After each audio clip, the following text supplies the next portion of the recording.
last time when the class ended, we were in the midst of a discussion. A question was brought up in the Vedantic Upanishads, Vedantic scriptures. In the Upanishads, Brahman is said to be free from action, nishkriya. Nishkriya means actions, karma, and the result of action, karma, phala, do not affect Brahman. He is above that. He or it is above that. Pure consciousness. There is no duality. For any karma to happen, there must be the actor, somebody who kartru, one who does the karma, and then must be an object, and some karma must happen. All of that is not in Brahman. He is one alone, ekameva, advitiyam, one without a second. That is the Upanishad Vakya, sentence. But then all these actions are happening in nature. Who is doing that? Creation happens, maintenance, sustenance happens, and pralaya, dissolution happens in a cyclic fashion.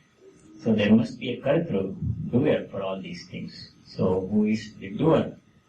If not Brahman, that was the question. We were discussing that, and Swami Jyotirmanji, who was here as our guest last month, he gave a nice idea. He said that the ultimate reality, Brahman, has two aspects. One is the pure consciousness, which is also called Purusha, and the active aspect, where all the action takes place, that is also called Prakriti, or Maya, Brahman, or Ishvara. We call it, according to some philosophers, it is the second aspect of Brahman is called Ishvara. Ishvara is responsible for the Srishti, Sthiti, Laya of the universe. Srishti means creation, Sthiti means maintenance, whatever is happening now, sun shining, moon, fire burning, all these things, all the beings, living beings, life, everything is happening by Ishvara's power. Laya means dissolution. At some time everything goes back into the unmanifest state. That we also studied earlier. Things exist in two states. Manifest state, vyakta, vyakta bhava. Unmanifest state, avyakta bhava.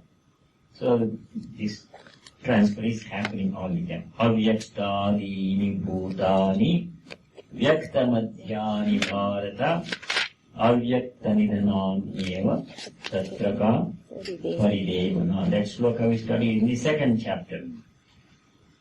Adi means in the beginning. All the beings are in avyakta state, unmanifest state. Unmanifest state means no name and form, not visible, nothing is happening. Vyakta madhyani, in the madhya means the middle state, where we are now, we are in the manifest state, vyakta state. Manifest means we are objects. We can see objects, we have a form, we have a name, these things, changes are happening, everything is visible to the mind and sense objects. So vyakta state. Avyakta nidhanani, antana means end. At the end again, everything goes back into avyakta state.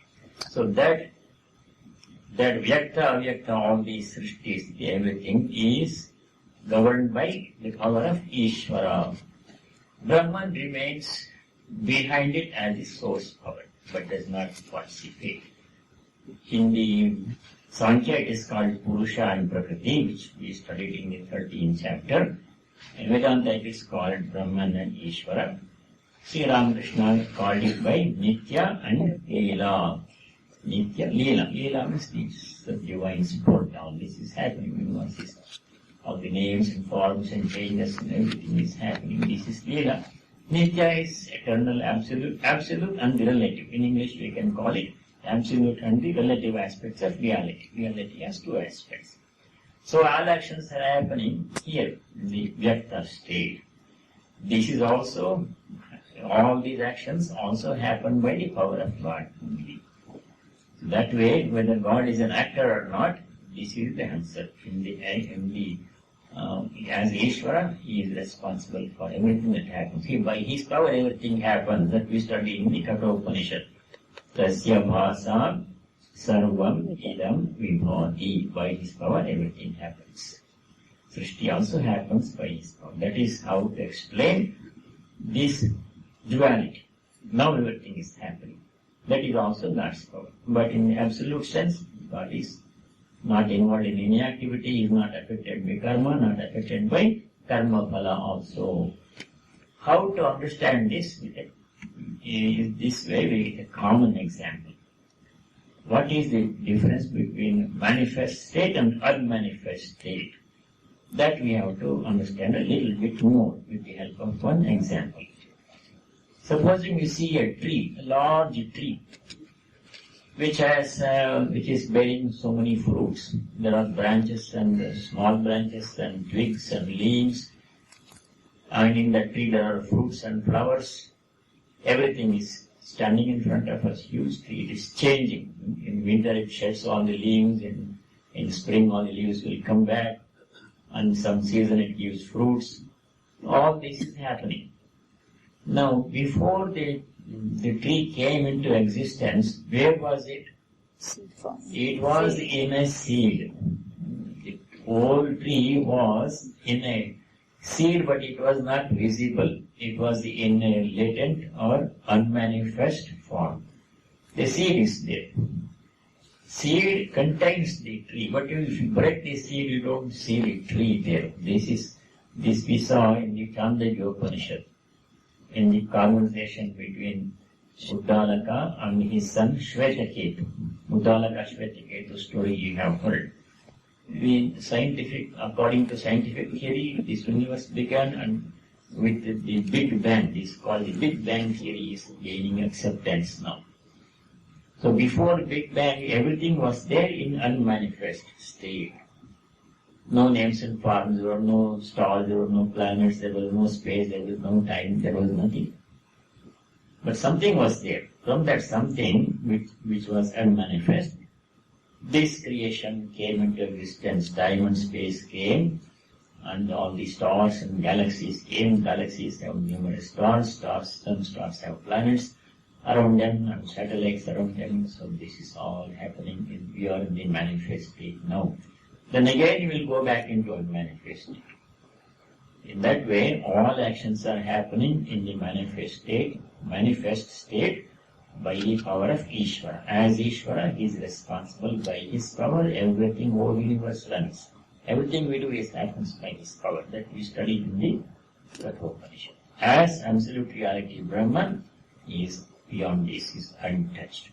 So two aspects of reality, if we understand them, we can understand how actions are happening. All actions are happening by his power. That is a little bit further explanation of where we stopped last time in class, and that we had discontinue the discussion. So Brahman and Purusha can be one and the same? Different systems in Prakriti, in Sankhya they call it Purusha, a little bit different. Sankhya they admit of many Purushas. In Vedanta only one.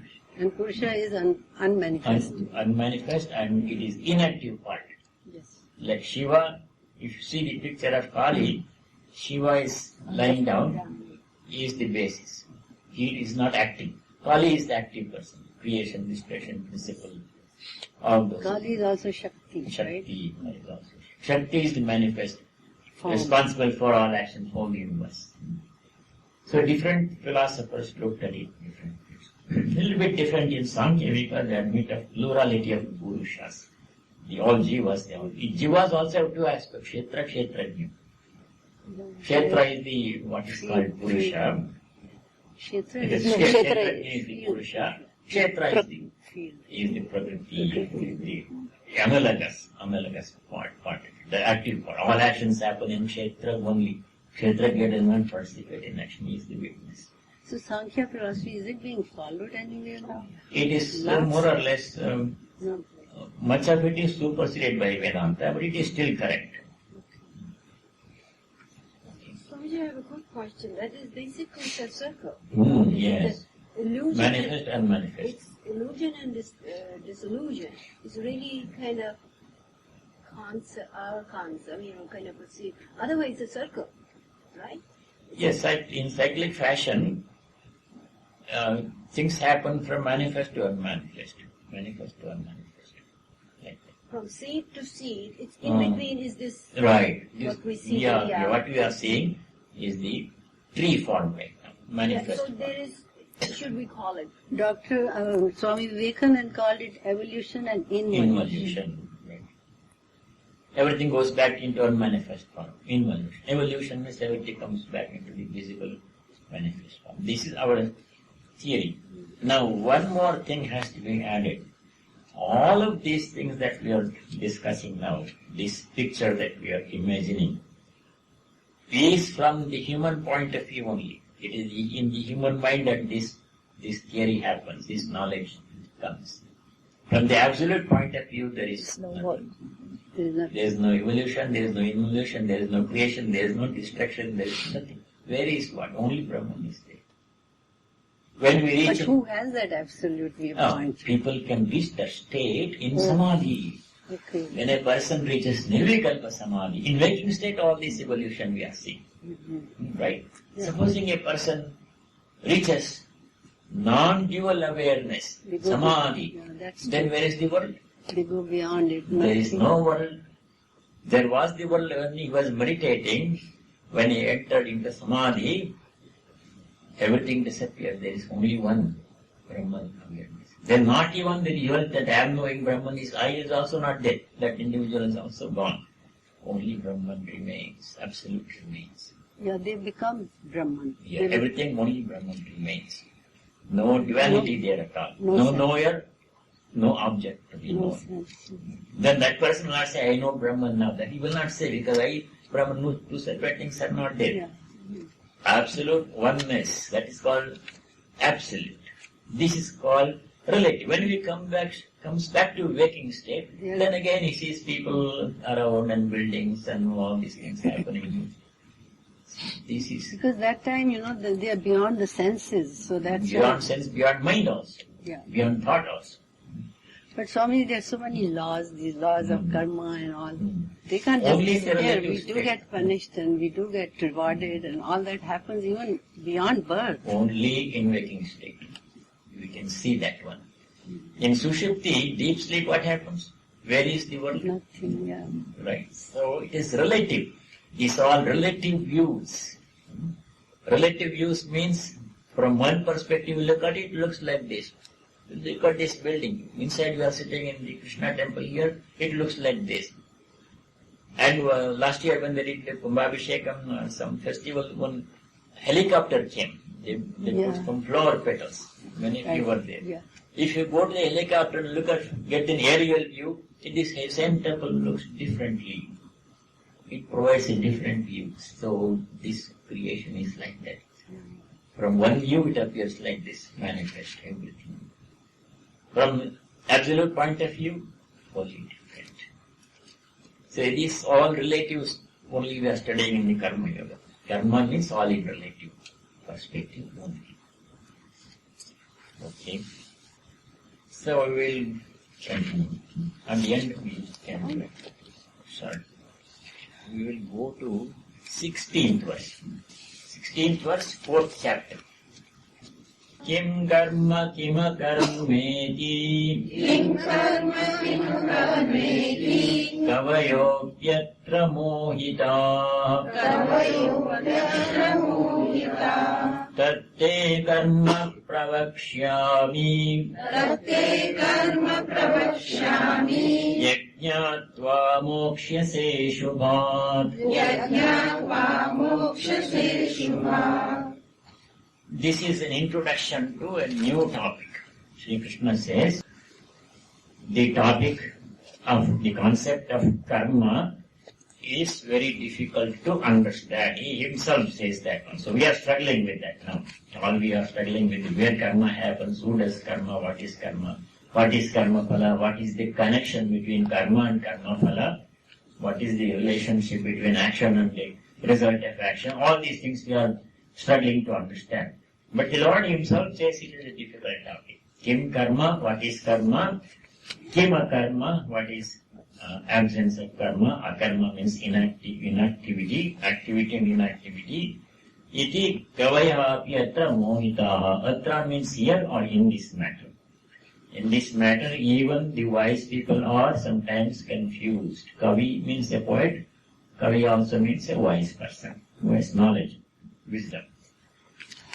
Pratyaya karma pravakshyami. That karma I am going to explain. Pravakshyami means I am going to, Sri Krishna says to Arjuna, that I will explain. Yat jnatva, by knowing which, ashubhat mokshase. You will become free from suffering. Ashubha means we understand Shubha, Ashubha, auspicious, inauspicious. This is what we commonly understand. In Vedanta, Ashubha means being embodied and remaining as an individual separate being itself is Ashubha.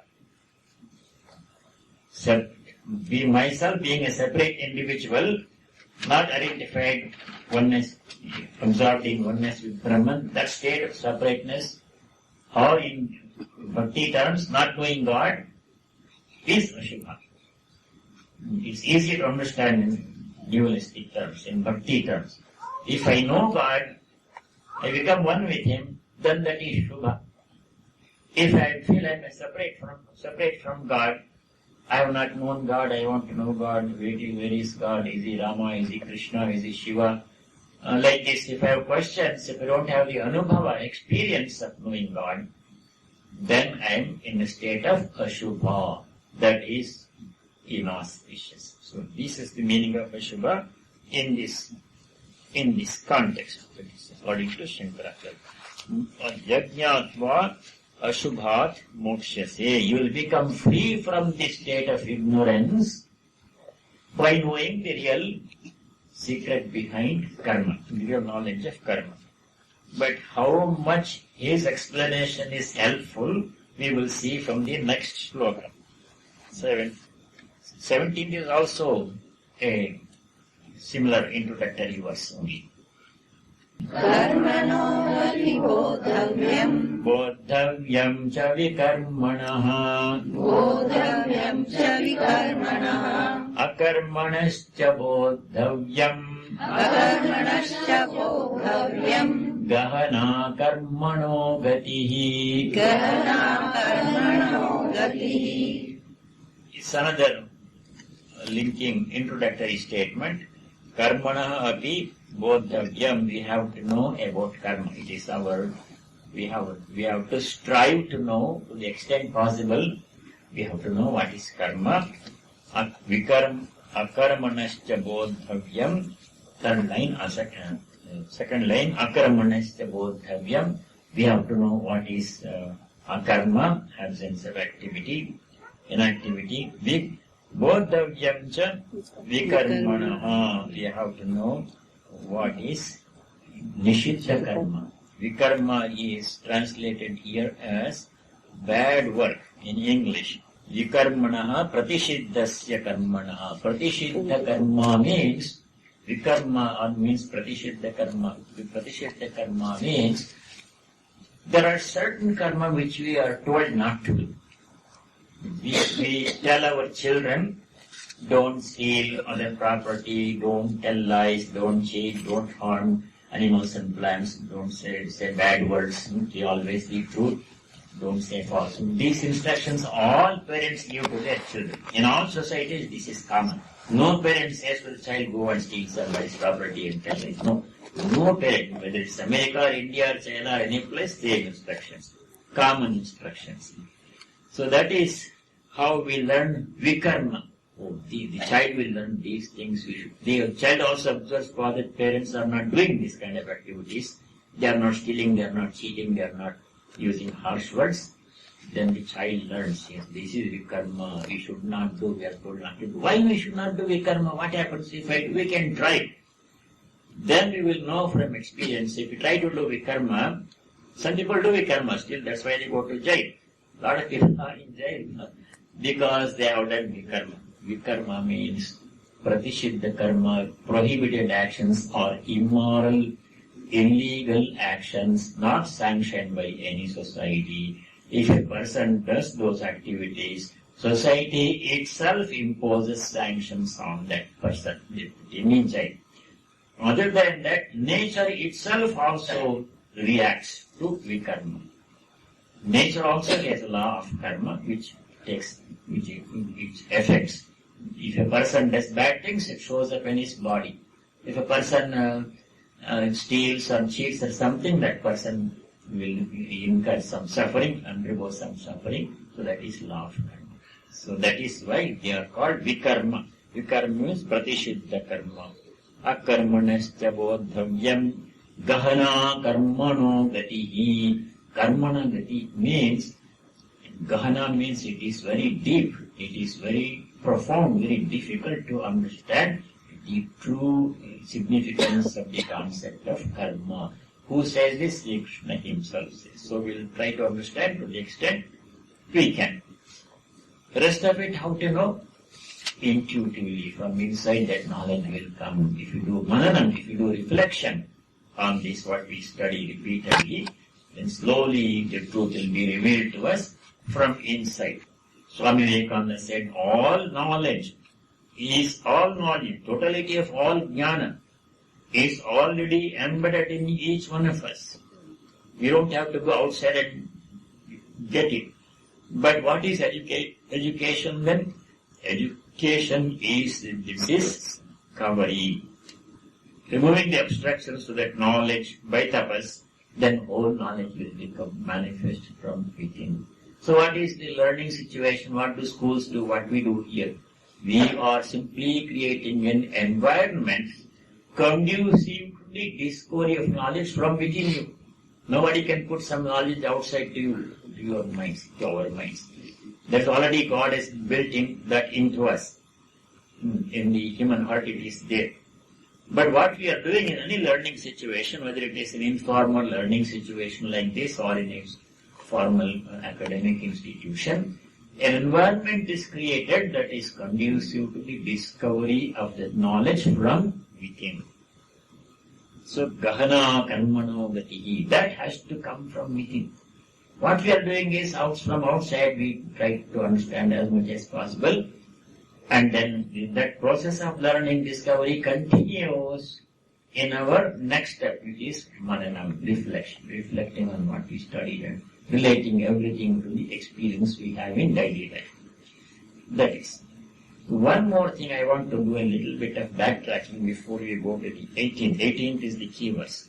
18th verse is the most important verse in this topic. Before we go to that, I want to give one more example to understand the difference between manifest and unmanifest, vyakta, avyakta. We gave the example of the tree, manifest state of existence, and it was already in an unmanifest state in the seed, could not be seen. In the seed you can't see the tree. But the tree comes from the seed. It was in an unmanifest state, it came into manifest state. And to understand these two things, another example, one Swamiji taught me this example. Imagine that there is an expert dancer, Bharatanatyam dancer or some classical dancing person is there. Now, when he is not dancing, he is at home. He is not putting on any costume, he is just using regular casual clothes. He is there. He is taking rest or watching TV or talking to his spouse and children. He is not a dancer at that time. He is not dancing. And one day, he decides to put up a dance performance. Then the preparations are made, stage is set, all the stage is decorated, audience are invited, and then the costume, makeup people come, music accompaniment people come, all the musicians will come. Then he will put on the robe of costume of a Shiva or Vishnu or Krishna, whomever he is depicting. Then he will go on the stage, music starts and dancing starts and light and music and action and everything. So dance is going on. When that person is giving this performance, a lot of activity going on, sound and light and everything, music, everything is going on. When the performance ends, He removes the costume, takes out all the makeup, musicians go to their respective homes, stage is all cleared, lights are turned off, everything is darkness, nobody is in the theater, he goes to his home and rests. When he is resting, he is not dancing, he is Brahman. When he is putting up the performance, so much activity, people and noise and music and costumes and light and drama, everything, that is Ishvara putting up the show of this universe. So Ishvara is this whole cosmic drama is going on now. As Ishvara, as the dancer who is engaged in dance, he is playing this play now. But when this is over, everything is closed, universe, everything, sun, moon, stars, everything goes to unmanifested, only Brahman remains. Another example, that is all.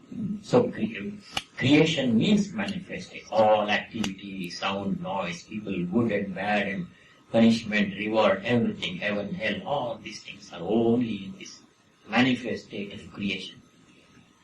So how to lead a peaceful, contented life when we are in this world? Detachment. This Yeah, is many the core things. of the Gita's message. Yeah, Detachment. Gita, whole Bhagavad Gita deals with that topic. Especially in regard to the karma. Because everybody is engaged in karma one way or another. Even retired people are doing some activity. Everybody, even patients who are bedridden, they are also doing some activity, thinking all those things. So activity is common to everybody. How to do activities? Two questions. What activity to do and what to refrain from doing? One question. And whatever we have to do, how to do it, with what attitude to do it. These two questions will come up, have come up and will come up again. If you understand the answers to these two questions, then that is sufficient for our daily life. With more than this, there is no need for any more theory or anything. We have to practice. That is the most important. So we go to 18th verse. Yogastaku karmani sangam tyaktva dhananjaya siddhya siddhyo samo bhutva samatvam yoga uchyate. If you just practice that much, more details if you need, we can find in other shlokas. Okay, let us see what Sri Krishna says. The explanation he gives, how far it is helpful, we will see right now in the 18th verse. Karmanya karmaya pashyet, karmanya karmaya pashyet, akarmani cha karmaya, akarmani cha karmaya, sabuddhiman manushyeshu, sabuddhiman manushyeshu, sayukta krishna karma krit, sayukta krishna karma krit. Karmani means in action. Two separate words. In action, in work. Saptami vibhakti, logical case. Karmani, in work. Yaha akarma pashyet, one who sees inaction in action. Sounds like riddle, right? One who sees inaction, absence of action in action. When action is going on, but this person says, where is action? I don't see any action. That only will understand first. The rest of it becomes clear. That is the key part. Action is going on, and I see, sort of movement. He is speaking, he is walking, he is doing good, he is doing bad. I'm making all these observations in my mind. I'm noticing action is happening. Nobody can deny action is happening. But a buddhiman, you see second line buddhiman, a buddhiman karmani akarma pashyet.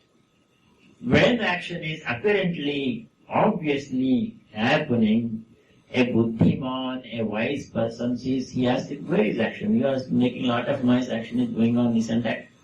I don't see any action happening. That is a wise person. If I see action happening, that means I'm not a buddhiman. That is what Sri Krishna says. Karmani akarmaya pashyet, akarmani cha karmaya pashyet. Akarma means I see there is no action going on. I am simply keeping quiet. But the Buddhiman sees action happening is there. Both ways I miss the truth. When I see action happening, Buddhiman says, what action are you seeing? I don't see any action happening. When I see nothing is happening, nothing is happening, you see all these things are happening. He sees exactly opposite of what I am seeing. How is it possible? This sounds like a riddle or a puzzle. You will understand. It's not as difficult as it looks. Try to understand that one. First here, a person who sees inaction, absence of action, while action is going on, and a person who sees action when nothing is happening, nothing seems to be happening, such a person is a buddhiman. Buddhiman means a wise person, endowed with wisdom, intelligence, buddhi. Manusheshu, among people. Saha yuktaha, he is all integrated. He is a yogi, yukta, yogi, integrated. He has full knowledge. Saha Krishna karma. Krishna means all, everything. Krishna karma means he has done everything. That means whatever has to be done, he has finished doing it.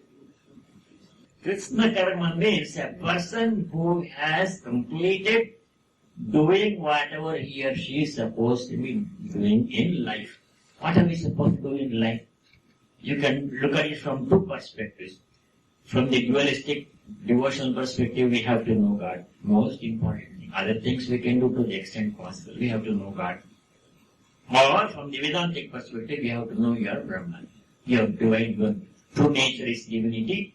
You are not just this body and the mind. You have to know your true nature, which is divine.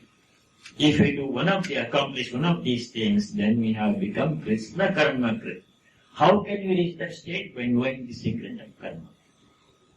Knowing the true significance of karma, we will reach that state of perfection.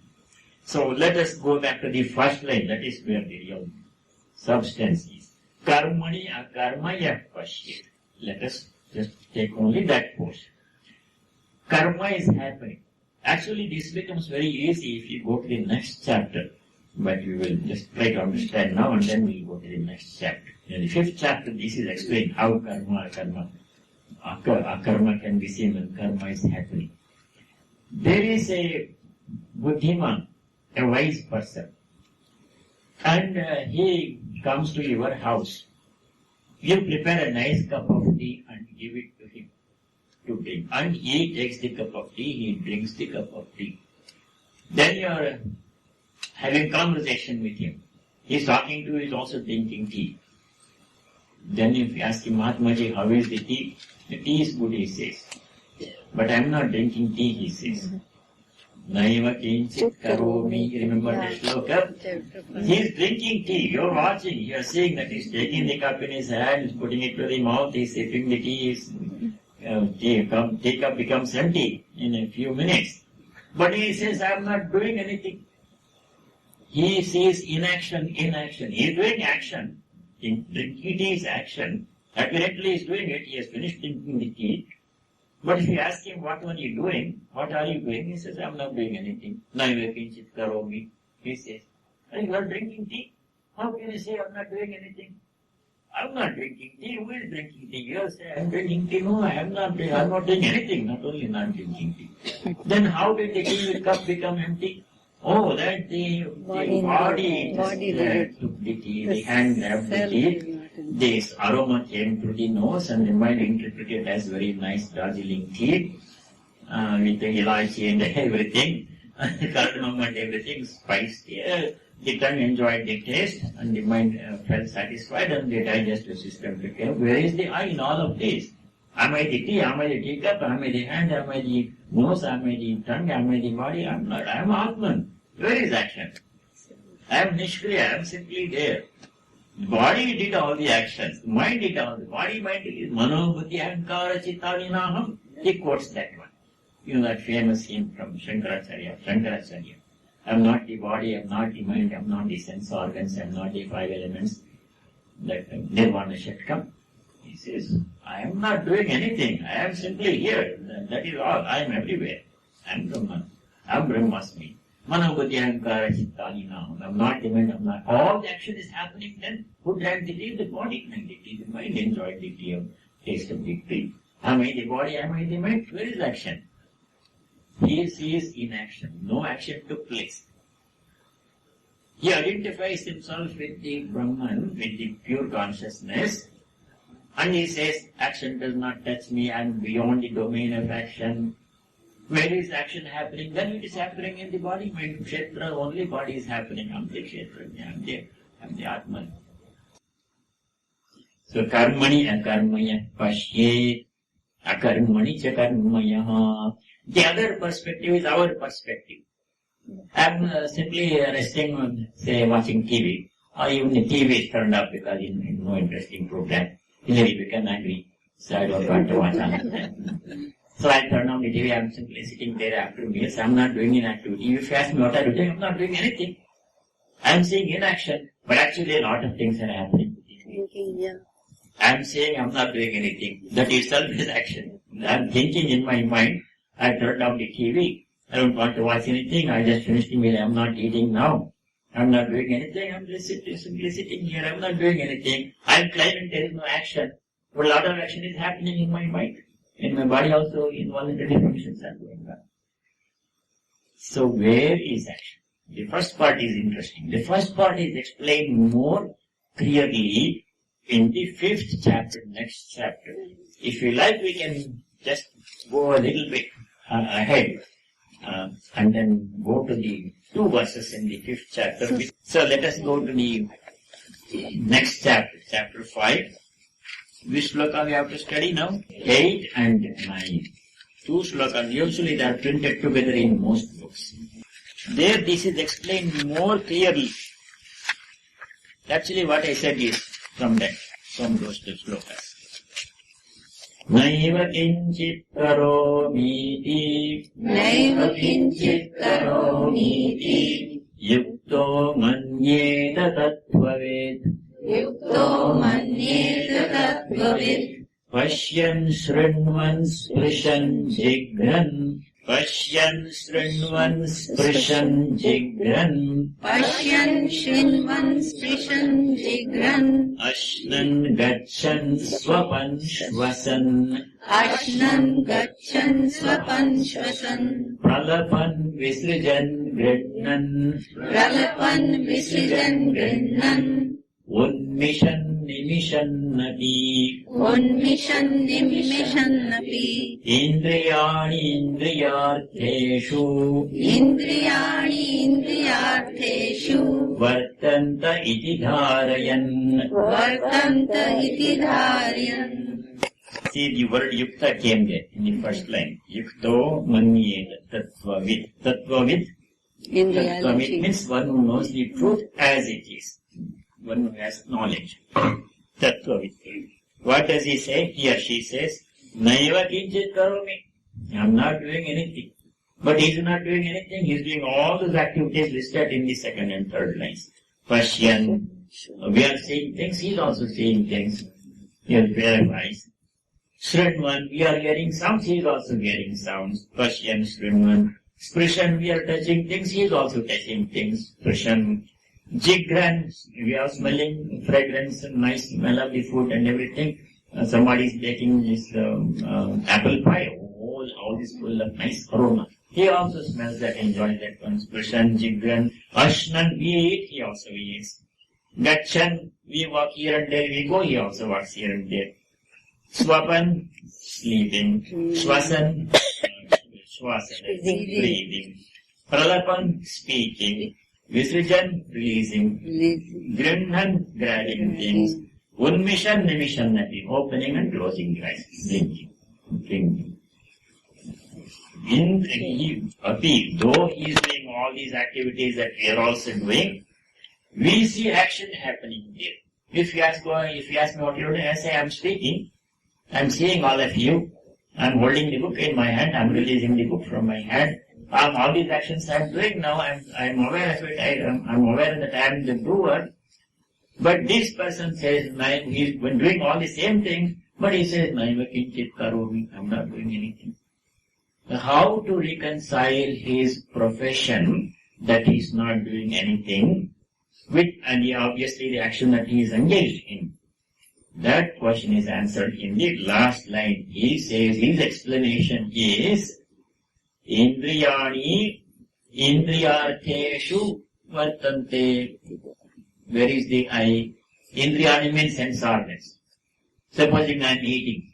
Lord, all the five sense organs are involved in eating. Nose also gets a nice smell. Ear also enjoys the crunching sound of the potato chips.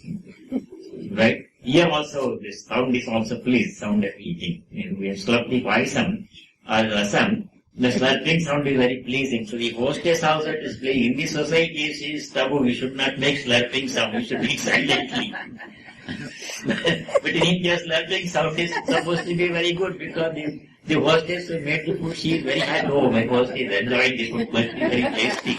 Ear also get involved. Eyes also get involved. Food is nice to look at, color and everything, texture, everything. Sense of touch is there, sense of taste is there, sense of smell is there. And the mind enjoys all these things. Indriyani, Indriyartha. Indriyartha means the food. Object, of sense object. Vartante, they interact. Iti dharyan, he thinks like that. I am neither the Indriya nor the Indriyartha. He says, Mana Buddhi, Mano Buddhi, Ahankara, Chistani. Now, remember that one line, it is very significant line. That is like the Mahavakyas of the Upanishads. Aham Brahmasmi, like the same. I am not the sense organ, I am not the sense object. Am I the hand? No, I have the hand, my own body has the hand. But I am not the hand. Like that. He separates. Indriyani Indriyartheshu Vartante. Karma happens by the interaction of Indriyas and Indriyarthas, sense organs and sense objects. I am neither of them, so I am not involved in action. He sees inaction in action. Action is happening, but he says, where is action? He can even do small action of opening, closing the gates. Everything happens by his power. And the decisions are what action to do, what not to do, the buddhi does. And the mind gives instruction to the sense organs, and all these are parts of my personality. Apyayantu mamangani vak pranaha chakshu shrotram indriyani sarvani. All of these sense organs, including the prana shakti, they are all part of the kshetra only. So, karmani akarmaya pashyati, you understand now? With the help of two slokas in the 5th chapter. A wise person, this summary is only this much. If I identify myself with the body, mind and sense organs and claim I am the doer of action, I am an ajnani, I am an ignorant person. I don't know that the divinity present within me. If I say I am not the doer, all these actions that are happening in nature, in my body and mind, I am the self, I am the Atman, I am the presence of the divine within me, I am aware of it, I am one with it. If we take that position, then I am a jnani, I am a buddhiman, I am an intelligent person, wise person. Then I am not touched by the karma phala. Karma phala will come, it will affect the body. Still it won't, I am not affected, I am not the body. Good or bad happens where? In the body mind. That's why it's called kshetra, it's called field, because all actions are sown as seeds in a certain form, patch of land, by the farmer. That is the field he has. Where does the crop appear? The same place where you put the seed. If you put seed here, plant will not come here, it will come in the same place. So in the same place where actions were sown as seeds, in the same place the fruit is harvested at the right time. There is a gap between the sowing of the seed and the harvesting of the crop. I do karma today, karma phala will not come today, it may come tomorrow, it may come next year. Forms are many, God is one. Naam, Roop, Bahut hai, lekin Paramatma ek. Like I am wearing this dress now, you call me Brahmarupananda.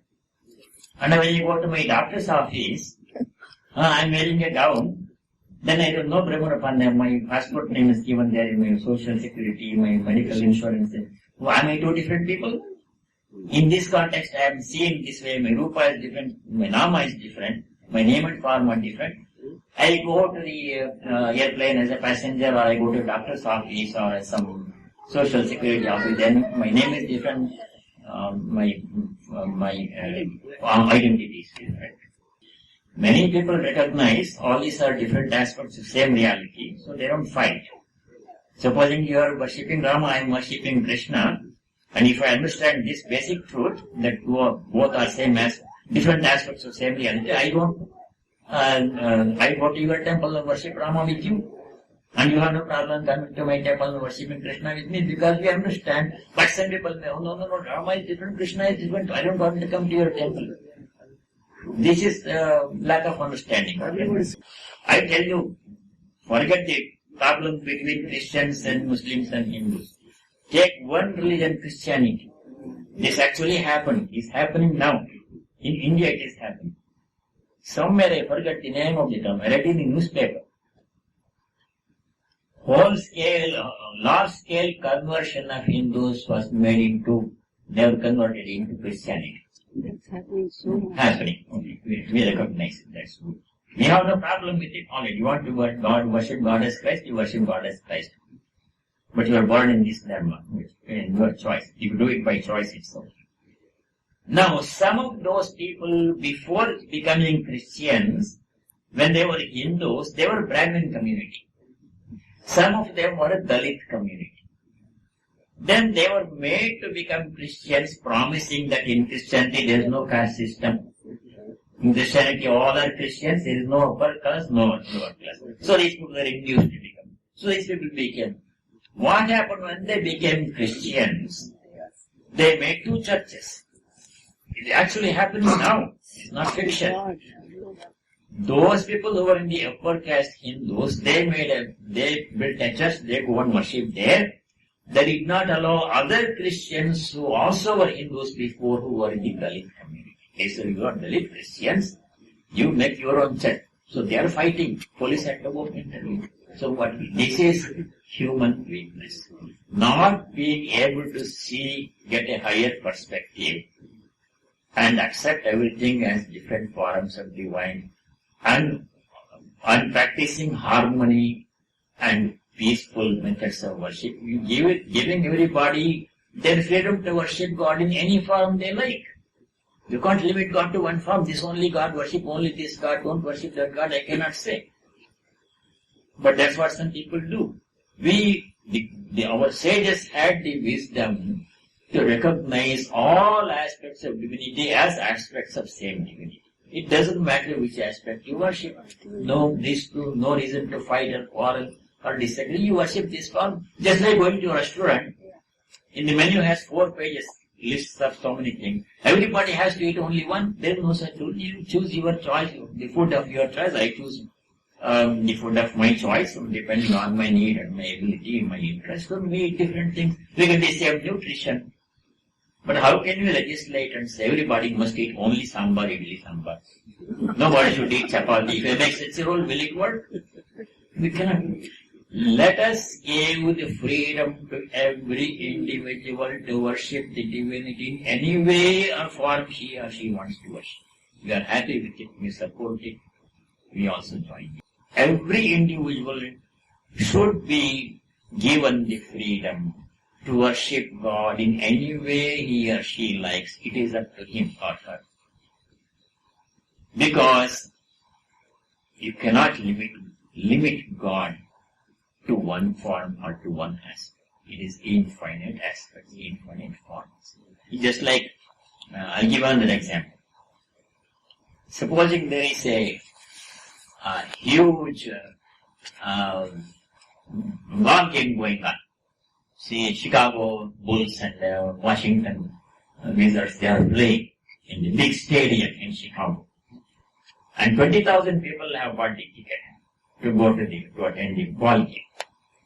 Now, if there is only one gate, if 20,000 people have to go there at 7 o'clock game begins, then there will be stampede. So what do the architects do? They provide 4 different gates. East gate, west gate, etc.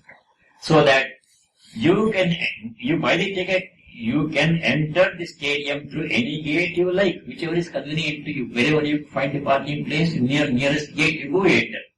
But once you enter the stadium, Everybody is in the same stadium, everybody sees the same ball game.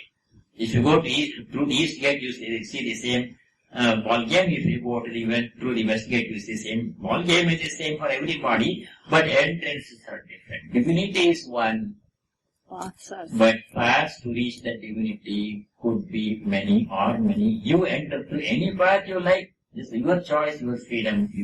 You have that privilege. I should not say, I'm going through East Gate, you also come through East Gate. Because for you, West Gate may be more convenient. You enter through that one. That understanding is very simple. That is in the Vedas. Ekam sat vipra bahuda vadanti. The famous statement, thousands of times it has been quoted in speeches and books and articles. Divinity is one. Facts to it are many. Names and forms are many, but it is one. You worship it with any form you like, any way you like, any method you like. It is up to you. We recognize the pluralism in approach has to be admitted. We can't say everybody must worship him. It's just like saying everybody must wear the same cloth. Can we say that one? No. It's your choice. Here only people are wearing different kinds of clothes. Can we say everybody must wear sari or everybody must wear this Garuda cloth? It makes no sense. We leave it to the individuals to choose whatever garment they want to wear, any color, any style. We give the individuals freedom to eat any kind of food that agrees with their personality, with their needs. In the same way, we allow every individual the freedom to worship in any form they want to worship, any place of worship, anywhere. That's up to that person. That's as simple as that.